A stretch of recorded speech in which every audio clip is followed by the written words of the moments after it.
Once upon a time, in a kingdom made entirely of ice and snow, there lived a beautiful young princess whose heart was as warm and inviting as a hearth fire on a cold winter's night. Her name was Princess Amara, and she had a secret.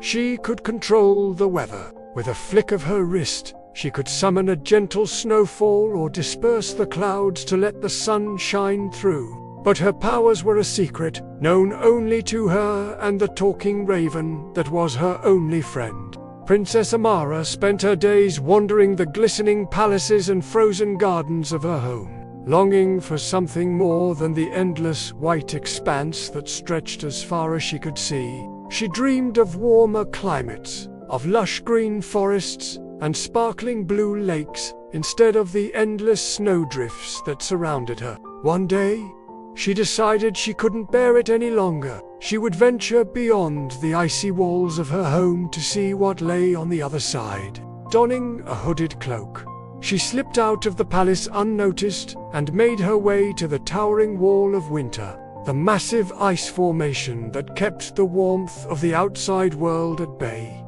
With a deep breath, she placed her hands on the wall and pushed. To her surprise, it rumbled apart like a cave, revealing a sight that took her breath away. On the other side of the wall was a vibrant forest, with trees that reached for the sky and flowers that carpeted the ground in every color imaginable. Sunlight streamed through the leaves, dappling the forest floor in dancing patterns of light and shadow. It was everything Princess Amara had dreamed of, and more.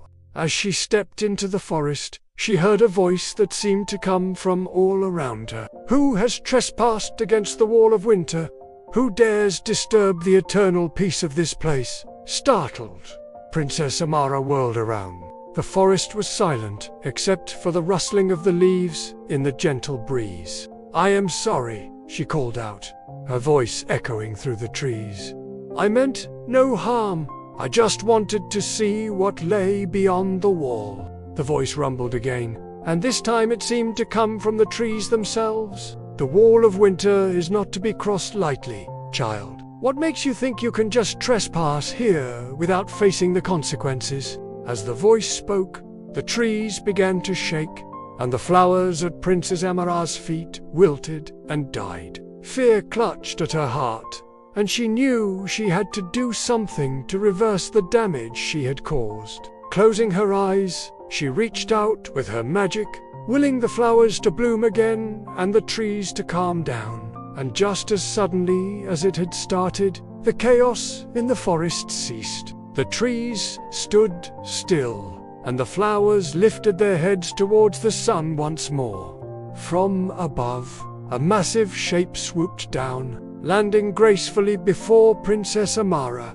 It was a magnificent dragon, its scales shimmering emerald green in the sunlight. Its eyes, however, were filled with a cold fire that sent shivers down her spine. "You possess great power, child, but also great irresponsibility," the dragon said, its voice echoing the rumble of distant thunder.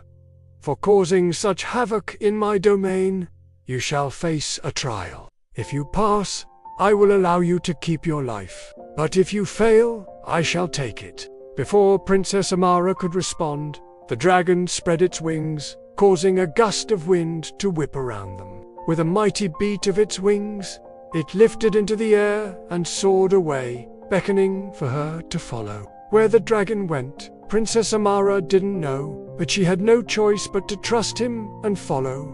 They flew over mountains and valleys, through forests and across sparkling lakes, until they arrived at a towering waterfall deep within the forest. At its base lay a cave shrouded in mist, and the dragon gestured towards it with his head. "Your trial awaits inside that cave," he said. "Go now, and may the odds be ever in your favor." With that, the dragon took off back into the sky, leaving Princess Amara alone in front of the dark opening of the cave. Taking a deep breath, she stepped inside. The cave was dimly lit, and the air grew colder the deeper she went. Suddenly, the ground shook, and a massive troll emerged from the shadows, blocking her path.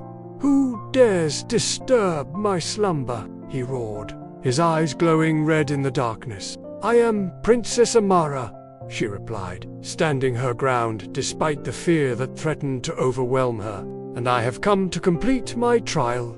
The troll let out a guttural laugh. "A princess? What are you doing in my cave? This is no place for a dainty creature like you." He took a menacing step forward, and Princess Amara knew she had to do something quickly. With a flick of her wrist, she conjured a shield of ice in front of her. Just as the troll swung his club towards her, the ice shattered on impact, but it bought her some time. She sent a bolt of lightning arcing towards the troll, and he roared in pain as it struck him, momentarily stunning him.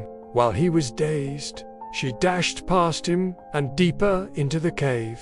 The passage opened up into a vast chamber, and in the center stood a magnificent ice throne. On it lay a crown that seemed to shimmer with an otherworldly light. As Princess Amara approached the throne, the air grew colder, and she could feel the power of the ice within her surging through her veins. She reached out and touched the crown, and in that instant, she understood. This was the source of her powers, the reason she could control the weather and the ice. But as she looked around the chamber, she saw that it wasn't just a place of immense power, it was also a prison. The walls were covered with images of creatures trapped in ice, their forms twisted and distorted. She could feel their despair and anger echoing through the ages, and she knew she couldn't let them remain imprisoned forever. With a newfound determination, she turned back to the throne and removed the crown. As soon as it was off her head, the temperature in the room began to rise, and the trapped creatures stirred. One by one, they broke free of their icy bonds, and Princess Amara watched in awe as they reformed, shaking off the last vestiges of ice and regaining their true forms. Among them were all kinds of fantastical creatures, from mischievous pixies to majestic unicorns, from wise old wizards to brave knights. They looked at Princess Amara with gratitude and respect. "You have freed us from our icy prison," the unicorns said, their voices echoing with wonder. "How can we ever repay you?" Princess Amara smiled. "I only did what I could to help," she replied. "But if you wish to repay me, there is something I ask in return." She told them about her desire to live in the outside world and her inability to change the eternal winter of her home. "If any one of you could help me break the curse of eternal winter, I would be forever in your debt." The creatures looked at each other, and after a moment, the Pixie Queen stepped forward. "We shall help you, Princess Amara," she said, "for you have shown us the true meaning of friendship and courage." Together, they left the cave and made their way to the Wall of Winter. When they arrived, the massive ice formation seemed to tremble, as if sensing the change that was about to occur. The Pixie Queen raised her hands and unleashed a burst of magical energy. The ice cracked and groaned, then began to melt, revealing the lush forest on the other side. But as the wall melted, the dragon returned, his eyes blazing with anger. "You have no right to destroy the Wall of Winter," he roared.